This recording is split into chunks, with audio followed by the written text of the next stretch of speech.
พี่น้องซุ้มเจ้าเห็นตึกสูงสูงอยู่กรุงเทพมหานครที่เขาเจ้าโพสต์กันเต็มหน้าเพจ Facebook พ่อพี่น้อง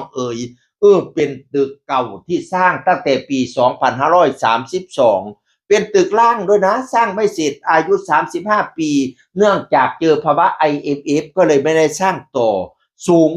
49ชั้นแผ่นดินไหวมองนึงนี่บ่ปีบ่บินพ่อน้อยแข็งแกร่งทนทานข้าเจ้าละโยกโป้แถมก้อยแถมซอยอีก8 เซนป๊า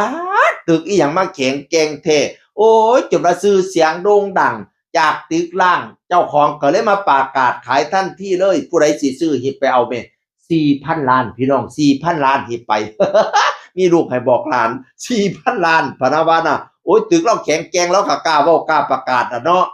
สร้างต้อง35ปีแล้วบ่เป็นหยังต้านทานแรงแผ่นดินไหวได้ข้าเจ้าเปรียบเทียบกันกับตึกสตงหวังแต่สร้างบาง3-4 ปีนี่นึงแหม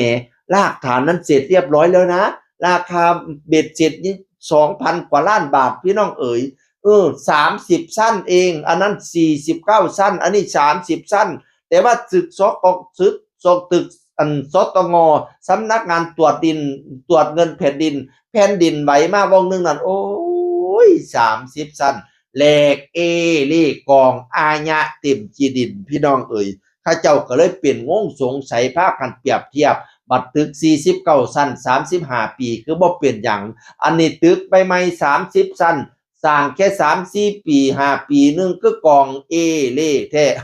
คือมุนเล่คักแท้พะนะว่านั่นน่ะโอ้ยข้าเจ้าก็เลยเป็นงงสงสัยแต่ท่านอัยการบอกว่าบริษัทที่รับเหมาไม่สามารถมาเรียกร้องเงินจากผู้ว่าจ้างได้เป็นหน้าที่ของบริษัทจะต้องสร้างขึ้นใหม่พะนะว่าป๊าดคือสิขาดทุนแหลกล้านแต่ละบัดนี้นี่พี่น้อง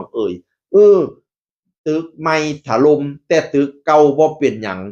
อีพอดาบสอแห่งปฐมบันเทิงศิลป์โอ้ยแล้วก็ถูกใจ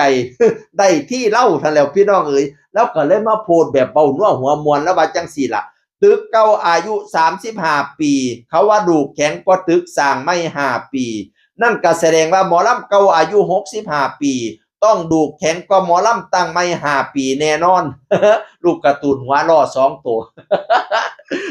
หมอลำเก่าสิต้องแข็งแกร่งกว่าหมอลำใหม่แน่นอนหมอลำ65ปีต้องแข็งแกร่งกว่าหมอลำ5ปีแน่นอนตั้งแต่ตึก35ปีก็ยังแข็งแกร่งกว่าตึก5ปีนั่นเด้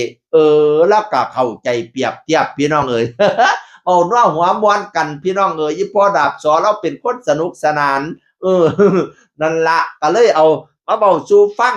อย่าไปดราม่าด่าหมอยเด้อเบากันม่วนๆเด้อบ่ลำไทเฮาน่ะพี่น้องจากเสียงอื่นคนเก่ามาเว้าสู่ฟังสวัสดีครับสวัสดีครับ